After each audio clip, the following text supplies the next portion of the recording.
is a much more powerful combination than just a support, just an item card on your first turn.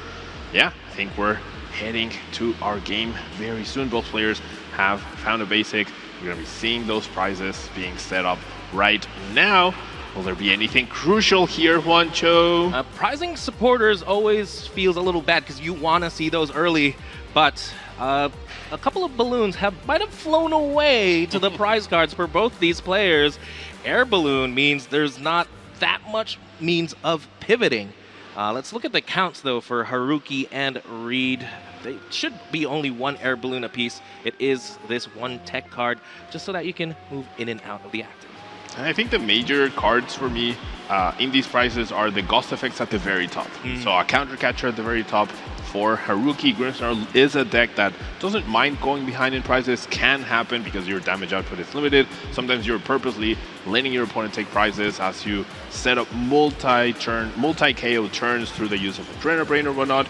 And Reed, on the other hand, will probably want to be ahead in multiple times of the game and could need that last boss's orders that's at the top of the prize cards to seal a game that he could easily win if that was available. So I feel like those are the cards that I have an eye on in terms of what could possibly affect the outcome of this match. I like it, as here we go. We are starting our final match here, and looks like Camille, yeah, you mentioned, is going to start us off. Does open the Buddy Poffin. Great opener there. Like to chomp on some bread as you find your basic Pokemon. And when you have that on the first turn of the game without having your supporters to search for it, it's a good time. That means you are able to set up this despite the fact that you cannot play these supporter cards.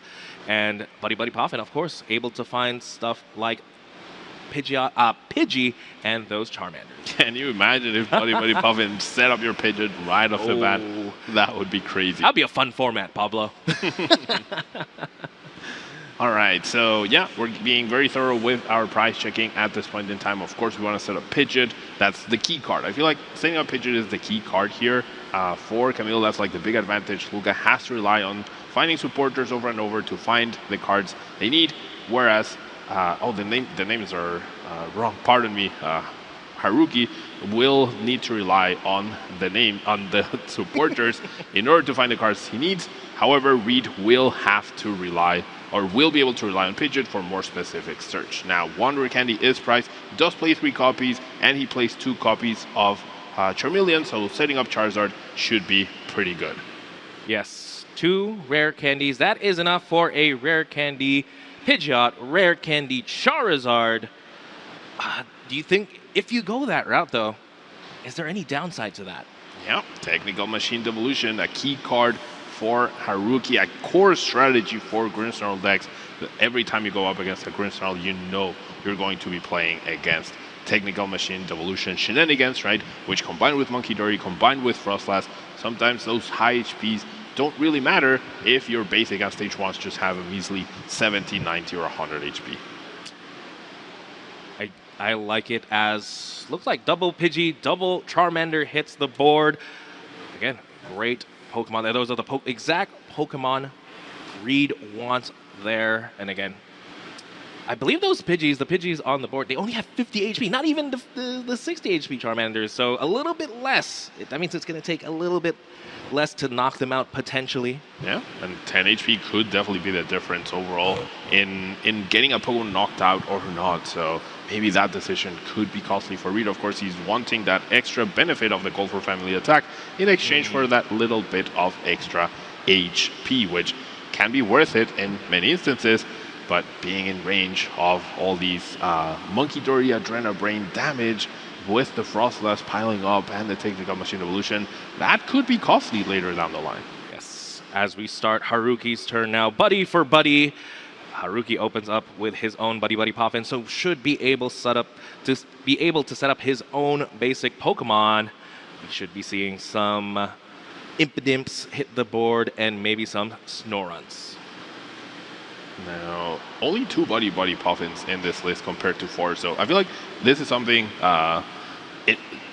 like, as a Grimmsnarl player, when you see that Buddy Poffin in your hand, you always feel quite lucky, right? It's like, because you're not playing maximum odds to starting it, so anytime you start it, it does feel like a huge advantage you gain in the beginning of the match, and that's always welcome.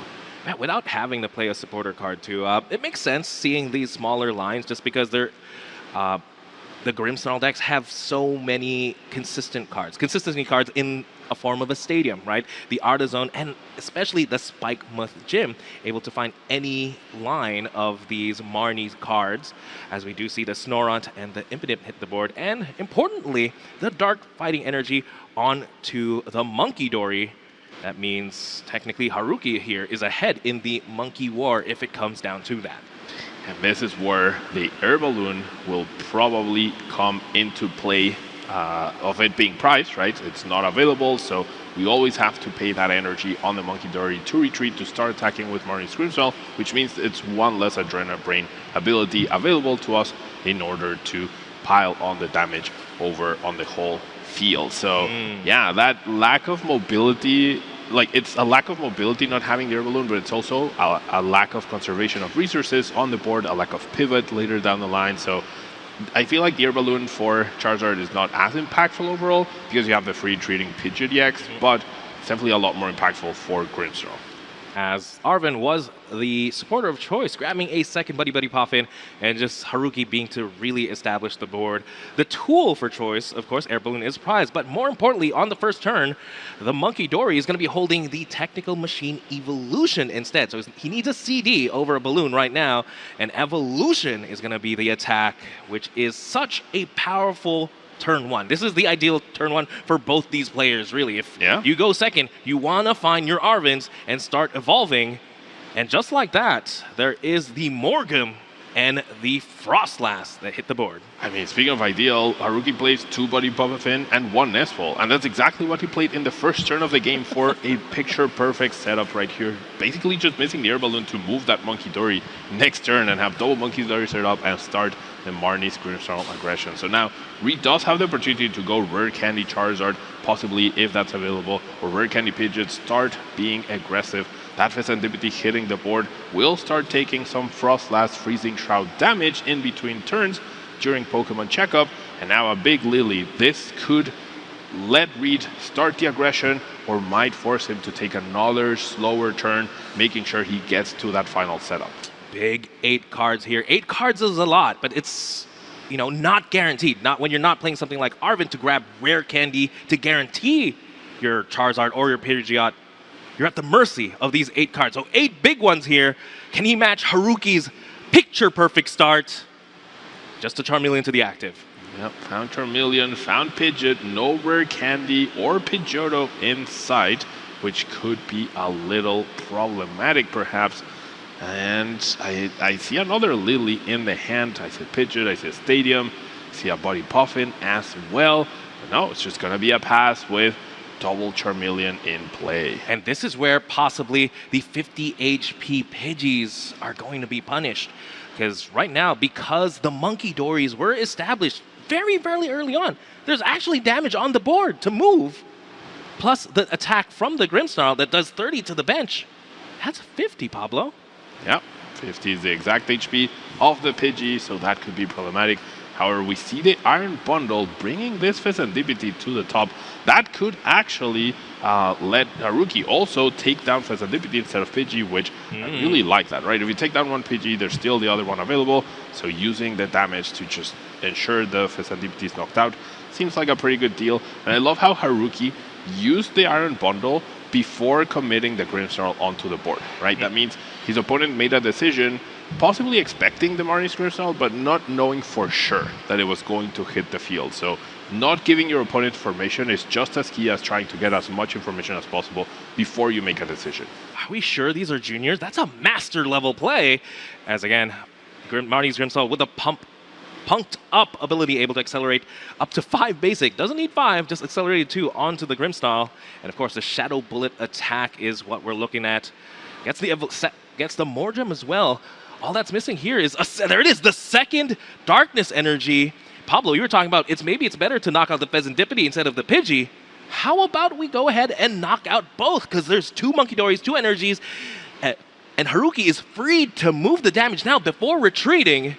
Yep, there we have it. 1 damage counter only, trying to get as much damage counter left over for future Adrenaline plays.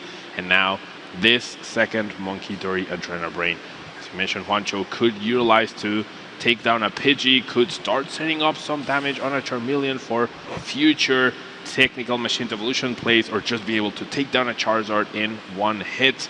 We could also conserve the damage. Perhaps we want to do more next turn. I really like just putting yourself 3 prizes ahead, half the game won already at the finals of LAIC. I love the idea of that. Yes, 3 prize cards ahead. It's only turn 2 here, or Haruki's second turn potentially.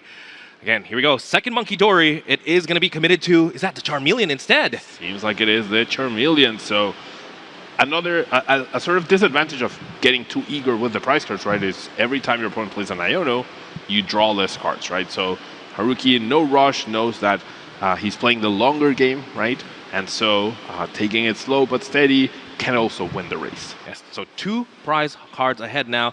There's also the note of if you race your prize cards a little bit too fast, Charizard's damage actually increases based on the amount of prize cards your opponent has taken.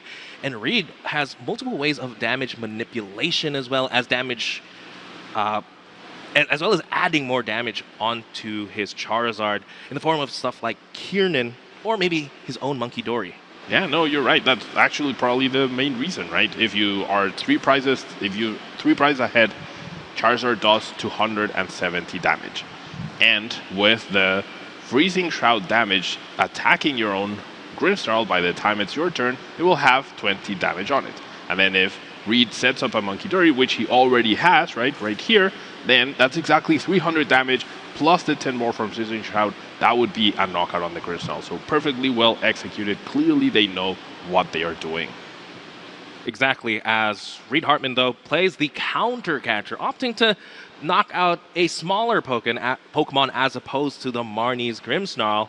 Potentially, we don't see a Charizard just yet. We haven't seen that many evolution, but surely it should be incoming as Lily is played once again. No prize cards have been taken, so this is another full 8. What pieces is Reed looking for here, Pablo?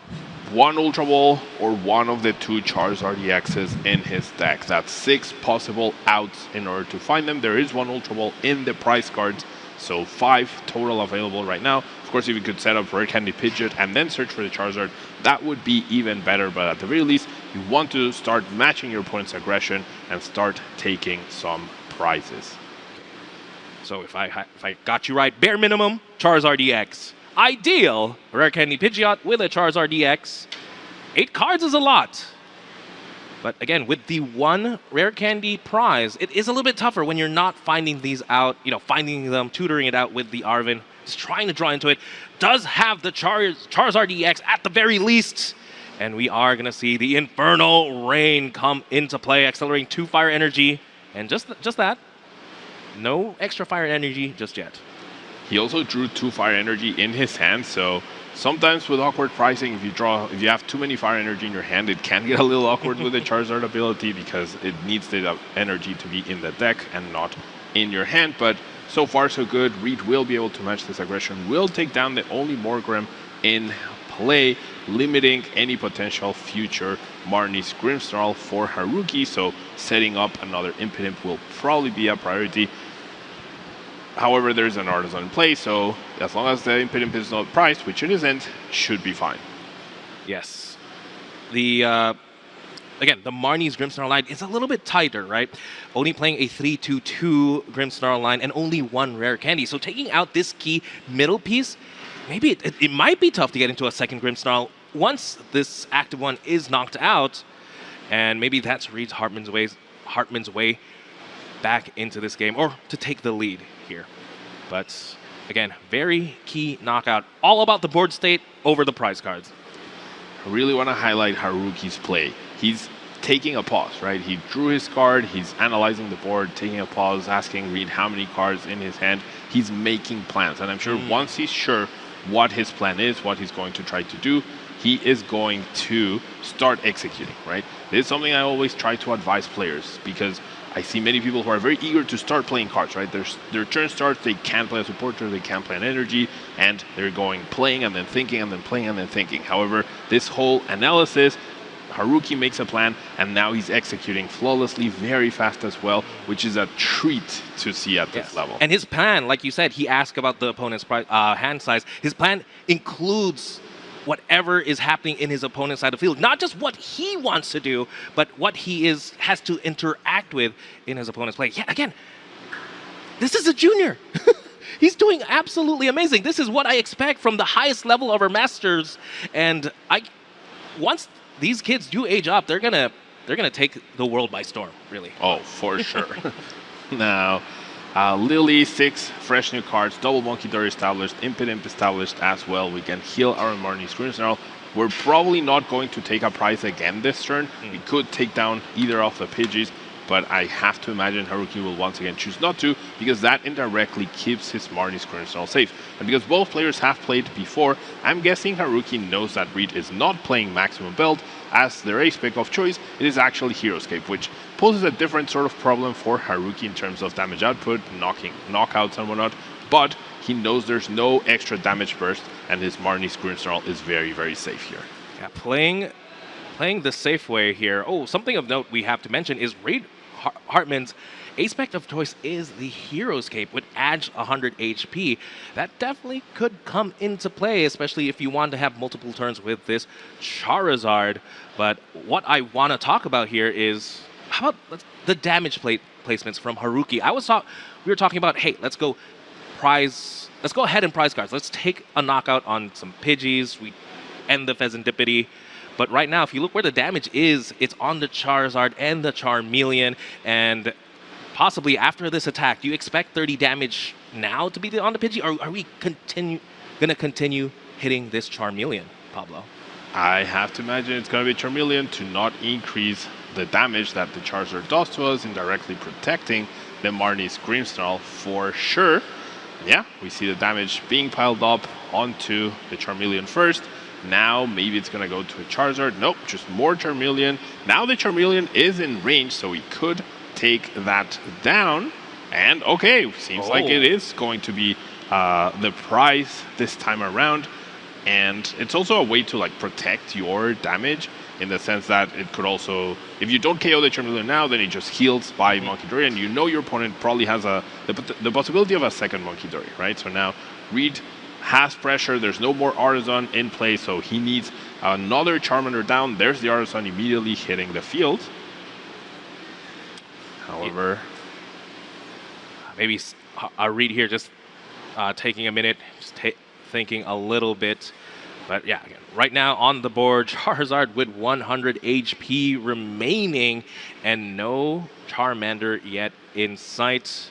Until now, there's Artisan, but yes, 100 HP remaining on the Charizard, but Reed opting to grab Monkey Dory as opposed to another Charmander.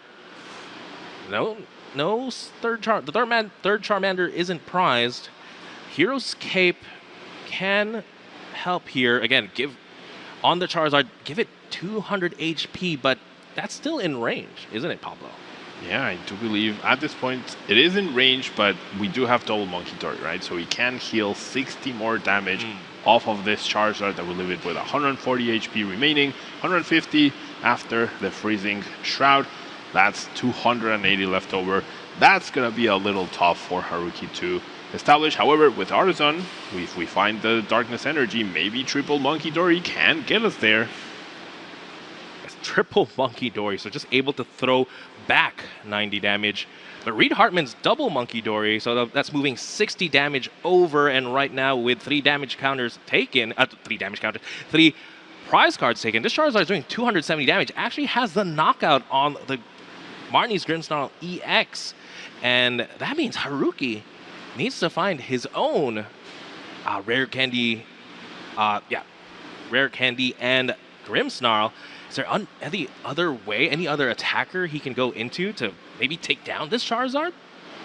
I mean, I don't think so. There could be a TM Devo play perhaps at this point in time. The Heroescape does not save this Charizard from being taken down. The Charmeleon would have 200 HP. We can still get there with the Monkey Dory damage. Cards flying everywhere, damage flying everywhere. Now, what did Haruki find off of the Iono? That's the question. there are supporters to be played. There's at least the Arven, so the TM Devolution play should, at the very least, be available. Devolution not as, well, it's strong in a way that you're taking down the lone Charizard EX and the Heroescape, your opponent's A-spec. But again, you're not devolving anything else besides that, since Reed wasn't even able to set up a Pidgeot. It seems worth it, but we'll have to see if Haruki goes for it. Or maybe has even the Grimmsnarl triple Monkey Dory play like you mentioned. But the thing is, do we have Rare Candy Grimmsnarl available to us? Yeah, that doesn't seem like it is. I mean, if the stadium hadn't been countered, then perhaps I see Haruki's eyeing up a stadium to the front, an ice stretcher, the air balloon. Maybe it's time to see the secret box. We haven't seen Haruki play his A-spec. He does move the secret box to the front. Like I said, Haruki plans and then executes. It's really, really interesting to see the way he's very methodical with his play, planning out everything, has the Arven in hand, but hasn't played the Arven. He only plays the card once he is 100% sure of everything he's going to do.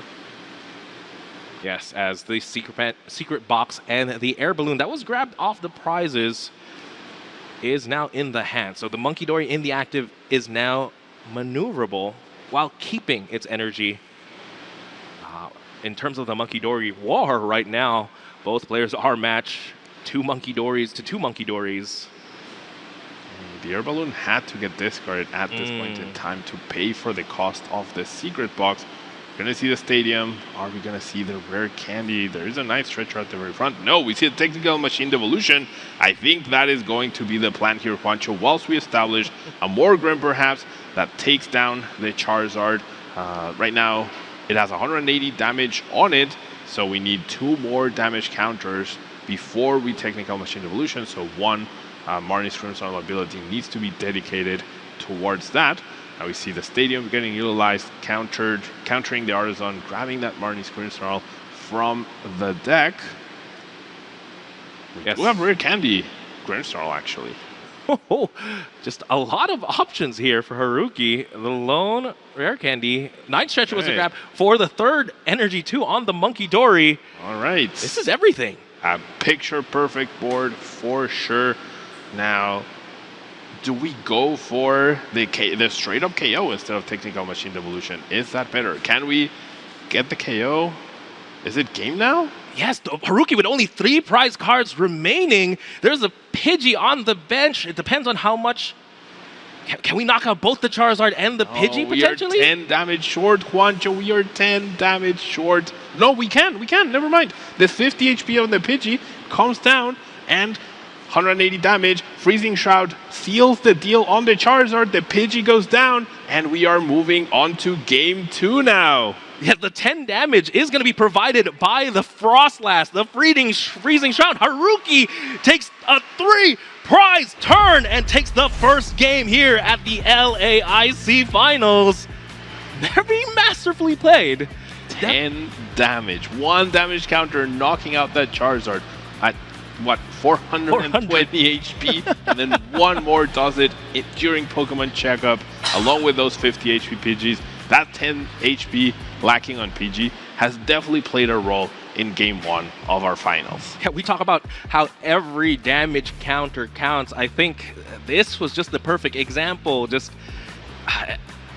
was perfect. It was just the right amount of math to win the game. And oh boy, now I can see why Haruki has already taken down so many Charizards in Swiss. Or I know now why he's here in our finals. Let's go ahead and take a quick look at a replay though. This was it. This was the start of the Haruki onslaught, just being able to take 2 prize cards almost immediately. The Pheasantipity didn't draw any cards. He was the first one to get knocked out. Yeah, Reed was trying to preemptively bench that Pheasantipity, expecting perhaps an Iono and a knockout. Turns out that Pheasantipity was the one to get knocked out. Haruki did have a picture-perfect setup, multiple Monkey Dories, the early Grimmsnarl, the technical machine evolution play, the Frostlass slowly but surely chipping away at his opponent. And despite Reed matching, or almost matching Haruki's Monkey Dories 1-for-1, that wasn't enough. It's the whole damage spread, it's the manipulation, the fact that Haruki's deck is definitely built to have more Monkey Dories, whereas Charizard Pidgeot enjoys having Monkey Dories, but it's struggling to set up the 2 stage 2s, whilst also needing to have the Monkey Dories to match his opponent's Monkey Dories. Exactly. I mean, just so much damage was flying around there, so much math we had to do. Pablo, when we were kids, I don't think I could have done that much math in my head. I'm not a kid and I'm struggling with the math sometimes today. So yeah, very impressive play from both players. Haruki taking that calculated knockout, knowing, yes, my Grimmsnarl will possibly go down next turn, but I can win the next turn if I knock out this Charmeleon. Also make it hard for my opponent to have another Charizard set up. Yeah, it's up to Reed to make something different happen in this game too, and we're already going to have an important difference where Reed will be going second in this game too. Haruki will be going first, and this is where, without that Arven finding the Puffin or whatnot, this is usually where Marnie's Grimmsnarl is at its weakest point, the early game. The lower item card count, relying so much on the stadiums. There's no real draw engine in the deck as well. There's no Fezandipity even for later down the line. There are 12 supporter cards though, so those are the key, but you cannot use any of those 12 supporter cards in the beginning of the game. We'll have to see here. Again, yes, Haruki is going to go first. I just want to mention real quick, Haruki Okunushi is from Malaysia, actually from the Southeast Asian circuit. He actually doesn't get any championship points for this, for being here in an IC. So he is in here. He flew all the way here to compete for the love of Pokemon. And now and for the World's Invite. Oh, yeah. Now he has a World's Invite. I think that's a pretty good motivator. Now he doesn't need any championship points because he already has his Worlds. I mean, actually, he already had it because he got top 4 at Worlds. That's true. That is true. So right now, Haruki is going to start us off. Did draw an item, Pablo. The 1 copy of Nestball in the deck. Very nice find. Did start Iron Bundle, right? Which honestly was the MVP from the previous game. That's what pushed the Fezandipity X to the active spot and started this prize scramble that Haruki ended up winning in. Looking at a prize card though, very something of note is that 1 rare candy in the prize card. That is Haruki's only copy of rare candy, while everything else, not much else of note. Just really want to focus on that rare candy. Monkey Dory, again, we've seen how important that Pokemon is, but luckily Haruki is playing 4 copies of that. Yep. Oh, also the only copy of Artazone, I believe. Yeah, I mean, Haruki's playing more copies of Monkey Dory than Impidimp, right? And you can see how important Monkey Dory is. It almost feels like Monkey Dory and Frostlass are the core threat of the deck, and Marnie's Grimmsnarl is a very nice to have, but it's like you can do without it sometimes. Yeah. I mean, Monkey Dory Frostlass, that's a deck in itself, but 180 damage is not that bad. 180 plus 30, that's pretty good. Now, to Reed's turn, does open up the ideal turn. Arven is going to make us a couple of sandwiches, some buddy poffins, and he's going to be able to set up here, find some Pidgeys, find some Charmanders, and more importantly, find the CD, the Technical Machine Evolution, to turn those Pidgey and Charmanders into their evolved form, Pidgeotto and Charmeleon. Are Puffin sandwiches, Pancho? I'm generally asking. I'm not saying you're wrong. I'm generally asking. They could be, right? They definitely could be. But yeah, Monkey Dory and Luminous Energy Prize, that could be problematic later down the line when it's all about the Monkey Dory damage spread. And it's basically Monkey Dory is a way for Reed sometimes to add damage, but mostly to heal some of that damage that is getting thrown over on his side of the field. But the Technical Machine Evolution going to be very key. Will probably allow Reed to have access to Pidgeot throughout this game, despite 1 being prized. I'm sure we can eventually find 1 for sure. It's just making sure he has all the pieces that he needs in his deck. He's already putting the Stage 1 Pokemon at the forefront of his deck to make sure that he can get everything down, get established, and hopefully get a much more powerful and impactful start in this game too. At the very least, would love to see a Pidgeot come down. That's something we haven't seen in the last game. Pidgeot's such an integral part in any matchup, really. It's an amazing consistency start with the quick search ability. Also, importantly, has 280 HP. Not 50, 280. Let's protect these baby Pokemon. Yeah, that is going to be very key in making sure that you have access to any key cards. You have that extra HP so you don't go down immediately. The technical machine evolution play will be live though, especially if you rare candy into the Pidgeot. The 50 HP still remains relevant at that point in time, right? But see, the technical machine evolution get attached this time around, finally getting that ideal start for Charizard. I mean, if you ask a Charizard player, what's your ideal start? What do you want to accomplish on your first turn? It's technical machine evolution, get Pidgeotto, get Charmeleon, get them both evolved and ready to go for next turn. As Haruki now just starts his turn, immediately evolving into Marnie's Morgrim. No reason to hold back that evolution. The one rare candy is prized. We are not going to see a Marnie's Grimmsnarl hit the board this turn just yet. So not going to be, not taking knockouts, that's for sure. But what do you think the ideal second turn here is for Haruki then? I mean, clearly with no access to rare candy, I think it's just establishing the Frostlass, right? A couple Monkey Dory perhaps, a backup Impidimp, if you will, in order to have a solid board and just be patient, right? We see the Frostlass, we see a Puffin, so there we have it. Ideal start already. We're just missing that Monkey Dory. That's where you would probably want to attach your energy to, but starting to get the Freezing Shroud, I mean, even starting to get Freezing Shroud damage on your side of the board is just as important as getting Freezing Shroud damage on your opponent's side of the board. Yes, that's exactly why we saw Haruki immediately bench double Monkey Dory on his first turn and just start to get those ticks, start to get the ammo. But right now, without any Monkey Dory, even if Frostlass is in play, the only one getting damage is this Iron Bundle. That is technically still damage on Haruki's board, but it's more ideal on the Monkey Dory. Monkey Dory sticks, Iron Bundle, goes away, takes all his damage counters sometimes. But let's see what else Haruki can put together. Yep, not going to go for that second sword. Has one in his hand. And I think there does feel... there's definitely a tipping point in this deck where you can set up double Frostlass, but sometimes that can be overwhelming on your own side. That's where your own Monkey Dories are being put at risk. The damage piling up on Marnie's Grimmsnarl is a little too much. You're effectively reducing your HP of every single Pokemon by 40 HP each turn, right? So Haruki being very measured this time around, knows that for the overall matchup. I mean, he's 4-0 in this matchup in general, right? That means he's won at least 8 games usually. Against Charizard, he knows exactly how to go about this. And that's where maybe if Reed knocked out the Frostlass, there would be less damage heading over on his side of the field, and he could manage it better. Yeah, Haruki was able to put down the Monkey Dory at the very least with the energy. So when we were talking about ideal turns, there we go. That is a very ideal turn as we move now to Reed, who has quite a few things to be played. A lot of energy in hand, but I do see the Ultra Ball. Could we see a Pidgeot or a Charizard hit the board? Probably Pidgeot first and then the Charizard. Yeah, that quick search ability being live finally for Reed. Now he will be the first to take a prize card.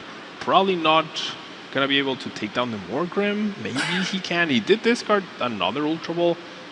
So yeah, I mean, he could have used Ultra Ball for Pidgeot, Ultra Ball for Charizard perhaps. No, he has 2 cards left in the hand, so no, not enough cards to go. Get both and then get a boss's orders. But now it's just gonna be the early aggression, a Charmeleon as well hitting the board. That's pretty important, and the Monkey Dory already established. That's the key. Match his opponent's Monkey Dory 1-for-1, and any damage heading over on Haruki's side of the board can also be sent to Reed, but Reed can send some of that back. The Monkey War stalemate. Definitely want to match monkey for monkey, damage counter for damage counter, as Haruki does have the Spike Muth Stadium. This gets to find, again, any Marnie's Pokemon. Doesn't have to be a basic.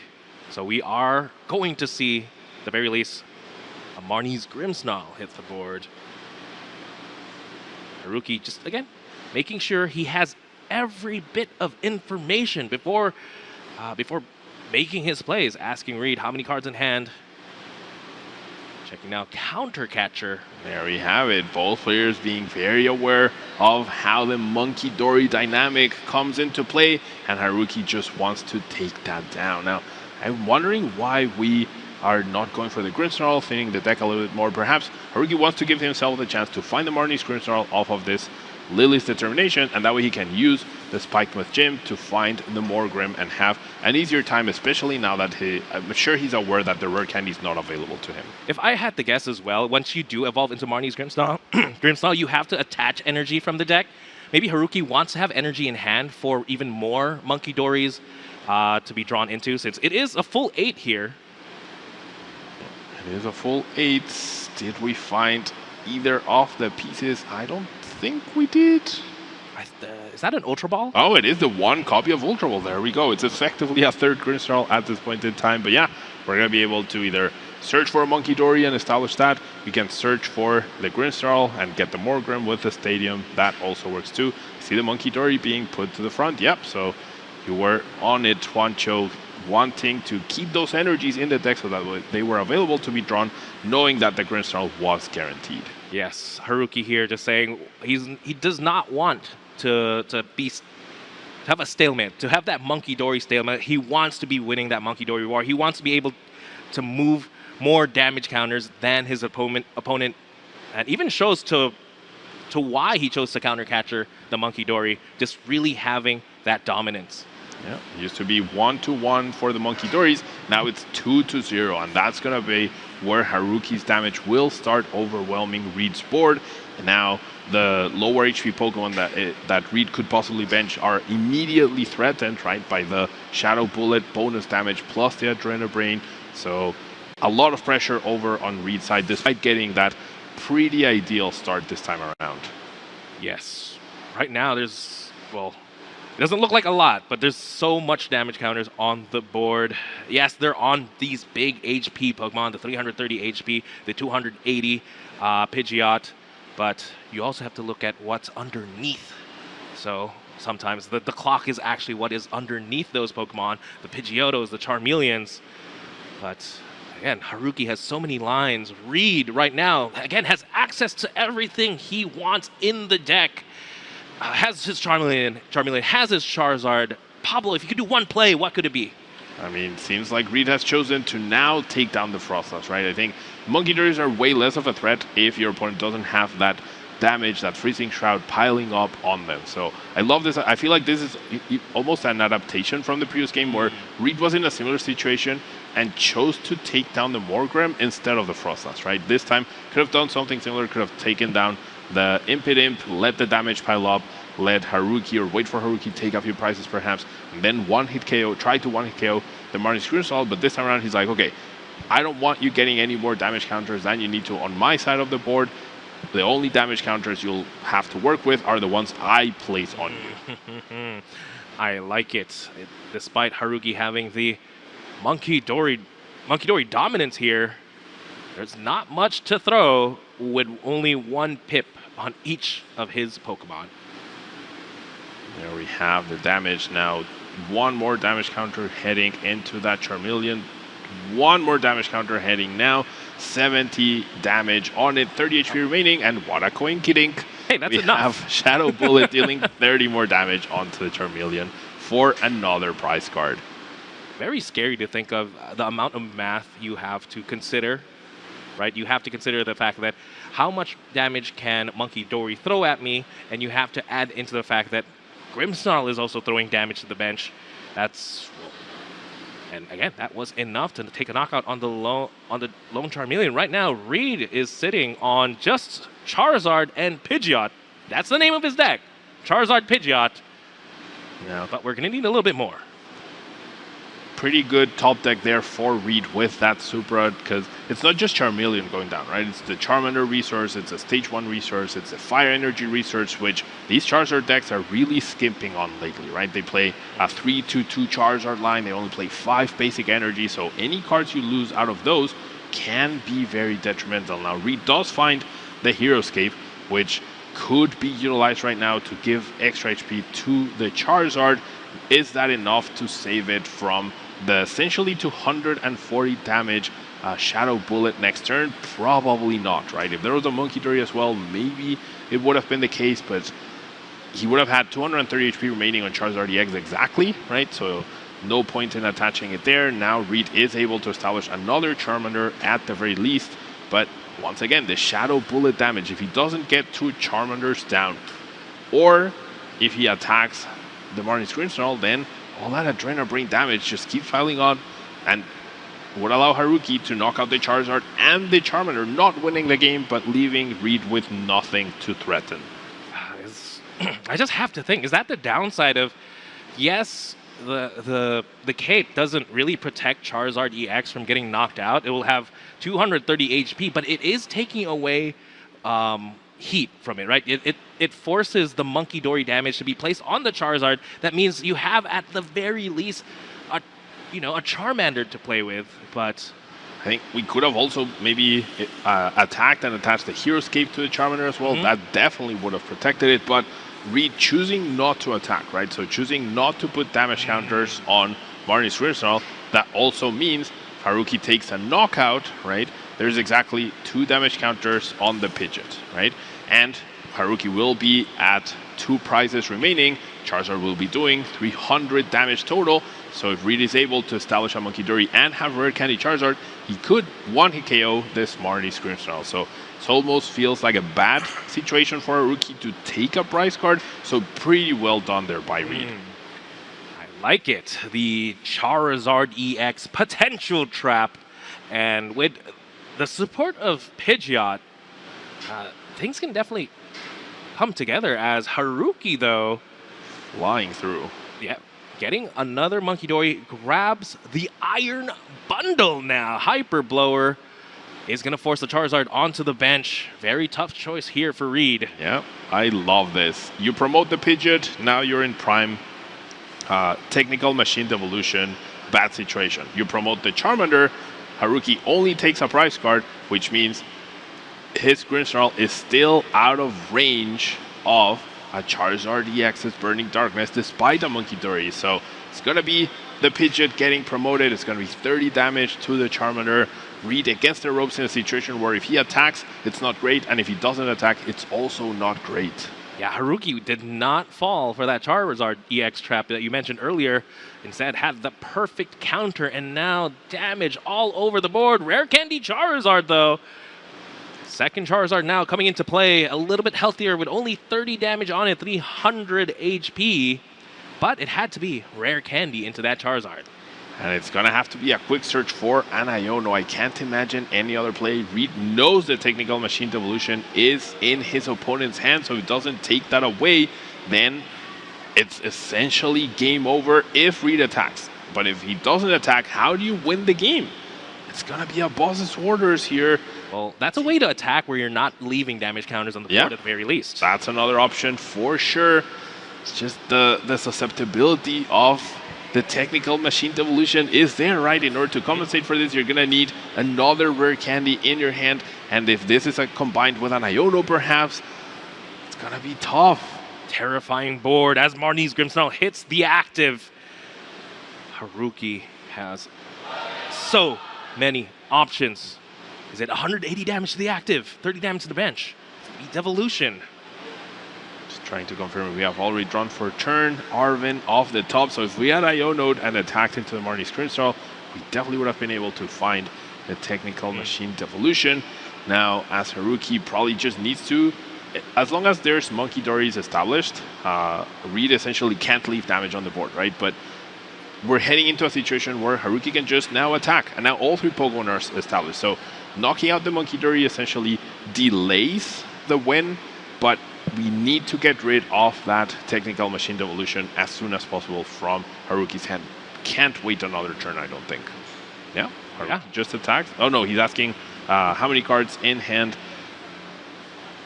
And 3 cards on Reed's hand. Haruki still has an option to play a supporter, could still potentially play something like the Arvin so that he doesn't have to shuffle in the TM Devolution.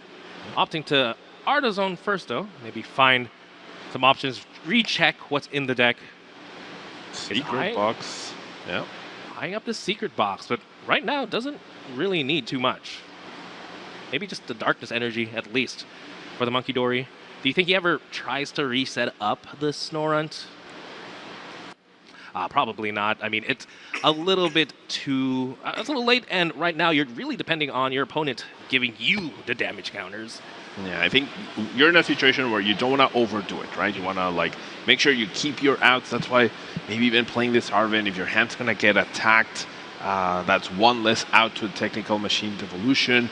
Yeah, I mean, weird spot. I think you would enjoy having another Marnie's Grimmsnarl in play. I think that's definitely something you would like to have at this point in time. Yeah, definitely a convoluted turn, right? You can see even Haruki. Now we're seeing a bit of more of like need to play a card to continue to think, to continue to make sure that I'm planning this out. We do see the secret box get grabbed, so we're going to see a lot of deck thinning, which is also very important, right? If we grab a lot of cards that don't help us find technical machine evolution eventually, then that's going to help us in finding technical machine evolution in case we do get Ionoed. I have to think too, though, is this almost like a secret box for a lot of useless cards I don't want in the deck in case I get Ionoed? That would be an interesting way to go about this. I mean, of course, grabbing the stadium is always great. Like you said, setting up a second Marnie's Grimmsnarl. Maybe at this point, like you grab, 2 items you're not going to use, supporters you don't want to see. And it looks like it was just the counter catcher, boss's orders, and the Spike Muth Stadium. Okay, counter catcher. Oh, okay. I mean, taking out Pidgeot is a way to protect your technical machine devolution in the hand, right? We take out the Pidgeot. We no longer care too much about our Pokemon getting KO'd, with establishing a Monkey Dory as well to knock out the Grimmsnarl with 20 damage being moved from Adrenal Brain. Is also pretty hard. Yes, Charizard will now deal 300 damage. That's still not enough of damage on Marnie's Grimmsnarl because there's no Frostlass damaging my own Pokemon anymore.